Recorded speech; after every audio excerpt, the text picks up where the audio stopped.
Hi friends, welcome to రేమచ్చ YouTube channel. IPL 2025లో match number 2 Rajasthan Royal తోటి Sunrisers Hyderabad అయితే తలబడిపోతుంది. ఈ మ్యాచ్లో వచ్చేసరికి రాజస్థాన్ రాయల్ యొక్క ప్లేయింగ్ 11 ఎలా ఉంటుంది, ఏ విధంగా ఉంటుంది, బలాలు ఏంటి, బలహీనతలు ఏంటి, వీటన్నిటి గురించి పూర్తి డీటెయిల్ తెలుసుకునే ముందు మా ఛానల్ అయితే సబ్స్క్రైబ్ చేసుకోండి. పక్కన ఉన్న బెల్ ఐకాన్ మాత్రం అయితే క్లిక్ చేసి పెట్టుకోండి. ఫర్దర్గా మేము వీడియోలు అప్లోడ్ చేసినా మీకు నోటిఫికేషన్ వస్తుంది. ఐపీఎల్ 2025లో వచ్చేసరికి నేటి నుంచి అయితే ప్రారంభం కాబోతుంది. ప్రారంభం మ్యాచ్లో వచ్చేసరికి defending champion Kolkata Knight Rider తోటి ఆర్సీబీ అయితే తలబడబోతుంది. ఈ మ్యాచ్ వచ్చేసరికి 7:30 అయితే ప్రారంభం కాబోతుంది. అయితే మ్యాచ్ ముగిసిన వెంటనే సెకండ్ మ్యాచ్ అయితే జరగనుంది. సెకండ్ మ్యాచ్ వచ్చేసరికి రాజస్థాన్ రాయల్ తోటి సన్ రైజర్స్ హైదరాబాద్ అయితే తలబడనుంది. ఈ మ్యాచ్ వచ్చేసరికి సాయంత్రం 7:30 అయితే జరగబోతుంది. ఈ మ్యాచ్ లో వచ్చేసరికి మన రాజస్థాన్ రాయల్ యొక్క ప్లేయింగ్ 11 ఎలా ఉంటుంది, ఏ విధంగా ఉంటుంది, బలాలు ఎలా ఉండవచ్చు, బలహీనతలు ఏ విధంగా ఉన్నాయి, వీటన్నిటి గురించి అయితే క్లియర్ కట్గా అయితే చూసుకుందాం. అయితే గత సీజన్లో చూసుకుంటే రాజస్థాన్ రాయల్స్ మాత్రం అయితే సగం ఎడిషన్ వరకు అయితే సూపర్ పర్ఫార్మెన్స్ అయితే కనబరచడం జరిగింది. గత సీజన్ ఫస్ట్ ప్లేఆఫ్ చేరిన జట్టే రాజస్థాన్ రాయల్స్ అయితే నిలవడం జరిగింది. కాకపోతే ఎలిమినేటర్ మ్యాచ్లో, క్వాలిఫైర్ మ్యాచ్లో వచ్చేసరికి మన రాజస్థాన్ రాయల్ అయితే ఓడిపోవడం జరిగింది. కొంచెం ఈసారి మాత్రం అయితే ఆ లోటును ఫుల్ఫిల్ చేసుకుని ఎలాగైనా సరే టైటిల్ ఫేవరెట్గా అయితే ఈసారి అయితే బరిలో దిగే అవకాశం అయితే కనిపిస్తుంది. అందుకు తగ్గట్టుగానే మెగా ఆక్షన్లో ఏమాయేమి ప్లేయర్లను అయితే కొనుగోలు చేయడం జరిగింది. మరి ఓవరాల్గా వచ్చేసరికి తొలి మ్యాచ్లో మన రాజస్థాన్ రాయల్ యొక్క ప్లేయింగ్ 11 ఎలా ఉంది, ఏ విధంగా ఉంది ఒకసారి చూసుకుంటే యశస్వి జైస్వాల్, సంజు శాంసన్, నితీష్ రాణా, రియాన్ పరాగ్, ఇట్మాయర్, ధ్రువ్ జురెల్, వసింధు అసరంగా, జోప్రా ఆర్చర్, తుషార దేశపాండే, మహేష్ దీక్షణ, సందీప్ శర్మ వంటి ప్లేయింగ్ 11 అయితే ఉండబోతుంది. ఇంపాక్ట్ ప్లేయర్గా వచ్చేసరికి కుమార కార్తికేయ ఇంపాక్ట్ ప్లేయర్గా వచ్చే అవకాశం అయితే కనిపిస్తుంది.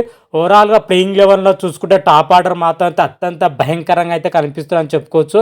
యశస్వి జైస్వాల్, సంజు శాంసన్, రియాన్ పరాగ్ వంటి భారీ హిట్టర్లు అయితే ఉండడం జరిగింది. రాజస్థాన్ రాయల్కి అయితే ప్లస్ అని చెప్పుకోవచ్చు. వీళ్ళు ముగ్గురు మాత్రం రాస్తే రాజస్థాన్ రాయల్కు పవర్ ప్లేలో కానీ, అదేవిధంగా మిడిల్ ఓవర్ కానీ తిరుగుండని చెప్పుకోవచ్చు. అదేవిధంగా బౌలింగ్ పొజిషన్లో కూర్చుంటే నెక్స్ట్ లెవెల్లో ఫేస్ అటాక్ ఉంది, నెక్స్ట్ లెవెల్లో స్పిన్ అటాక్ ఉందని చెప్పుకోవచ్చు.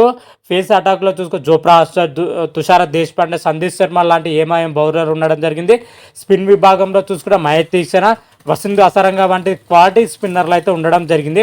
ఓవరాల్గా చూసుకుంటే అటు బ్యాటింగ్లో కానీ ఇటు బౌలింగ్లో కానీ మంచి ప్రదర్శన చేయగా సత్తా ఉన్న ప్లేయర్లు అయితే ఉండడం జరిగింది. ఇది రాజస్థాన్ రాయల్కి అయితే అడ్వాంటేజ్ అయితే ఉండడం జరిగింది. అయితే బలహీనతలు కూడా చాలా అంటే చాలా ఉన్నాయని చెప్పుకోవచ్చు. అయితే తొలి 3 మ్యాచ్లకు 4 మ్యాచ్లకు వచ్చేసరికి సంజు శాంసన్ ఓన్లీ ఇంపాక్ట్ ప్లేయర్గా బరిలో దిగే అవకాశం అయితే కనిపిస్తుంది. గాయం నుంచి పూర్తి స్థాయిలో కోలుకోకపోవడం ఓన్లీ బ్యాటింగ్ చేసే అవకాశం ఉంది. కెప్టెన్స్గా వచ్చేసరికి రియాన్ పరాగ్ చేసే అవకాశం ఉంది.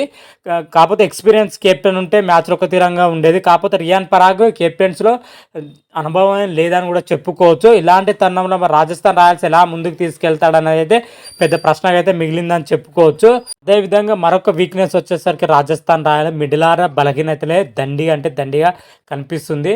హిట్మ్యార్ కానీ, ధ్రువ్ జురేల్ కానీ, వసింధు అసరంగా మరి ఎంత మేరకు ఆకట్టుకుంటారనేది అయితే ఇప్పుడు రాజస్థాన్ రాయల్స్ యొక్క భవిష్యత్తు అయితే ఆధారపడిందని చెప్పుకోవచ్చు. ముగ్గురు ప్లేయర్లు మిడిల్ ఆర్డర్లో కీ రోల్ పోషించే అవకాశం అయితే కనిపిస్తుంది. కాకపోతే ప్రజెంట్ సిచ్యువేషన్లో చూసుకుని ముగ్గురు ప్లేయర్లు ఎంతవరకు రాణిస్తారనేది పెద్ద ప్రశ్న అయితే ఉంది.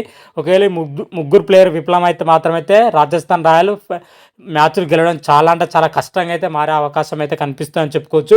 ఇది రాజస్థాన్ రాయల్కి పెద్ద బలహీనత అయితే ఉందని కూడా చెప్పుకోవచ్చు.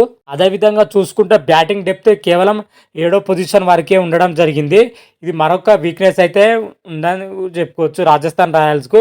ఓవరాల్గా చూసుకుంటే 3 వీక్నెస్లు అయితే కనిపిస్తున్నాయి రాజస్థాన్ రాయల్స్కి. 3 బలహీనతలను ఎలా అధిగమించి తొలి మ్యాచ్లో విజయం సాధిస్తుందో అయితే చూడాలి. ఓవరాల్గా వచ్చేసరికి రాజస్థాన్ రాయల్ యొక్క బలాలు బలహీనతలు మాత్రమైతే ఈ విధంగానే ఉన్నాయి. ప్లేయింగ్ 11లో చూసుకుంటే ఒకసారి ప్లేయింగ్ 11 చూసుకుంటే Yashasvi Jaiswal, Sanju Samson, Nitish Rana, Riyan Parag, Hetmyer, Dhruv Jurel, Wanindu Hasaranga, Jofra Archer, Tushar Deshpande, Maheesh Theekshana, Sandeep Sharma playing 11. Impact ప్లేయర్గా వచ్చేసరికి కుమార కార్తికేయ ఇంపాక్ట్ ప్లేయర్గా వచ్చే అవకాశం అయితే కనిపిస్తుంది. ఓవరాల్గా మాత్రమైతే ఈ విధంగానే బరిలో దిగే అవకాశం అయితే కనిపిస్తుంది. 2 టీంలు కంపేర్ చేస్తే మాత్రమైతే రాజస్థాన్ రాయల్ కంటే సన్ రైజర్స్ హైదరాబాద్ జట్టు చాలా అంటే చాలా పటిష్టంగా అయితే కనబడుతుంది. అటు బ్యాటింగ్లో కానీ, బౌలింగ్లో కానీ, మిడిల్ ఆర్డర్లో కానీ, టాప్ ఆర్డర్లో కానీ అన్ని విభాగాల్లో చూసుకున్నా కానీ సన్ రైజర్స్ హైదరాబాద్ మాత్రం అయితే చాలా అంటే చాలా బలంగా అయితే కనిపిస్తుందని కూడా చెప్పుకోవచ్చు. 2 టీములు కంపేర్ చేస్తే మాత్రం అయితే. మరి అంత పెద్ద బలమైన జట్టును మరి రాజస్థాన్ రాయల్స్ ఎలా అధిగమించి గెలుస్తుందని అయితే చూడాలి. మరి ఆ మ్యాచ్ పూర్తి డీటెయిల్స్ రాగానే అయితే మరొక వీడియో చేసి అయితే అప్లోడ్ చేస్తాను. అంతవరకు మీకు ఈ వీడియోగా నచ్చినట్టయితే లైక్ చేయండి, షేర్ చేయండి. మరిన్ని వీడియోల కోసం అయితే మా ఛానల్ అయితే సబ్స్క్రైబ్ చేసుకోండి. పక్కన ఉన్న బెల్ ఐకాన్ మాత్రమైతే క్లిక్ చేసి పెట్టుకోండి. ఫర్దర్గా మేము వీడియోలో అప్లోడ్ చేసాం మీకు నోటిఫికేషన్ వస్తుంది. హర హర మహాదేవ్, శంభో శంకర. Thank you.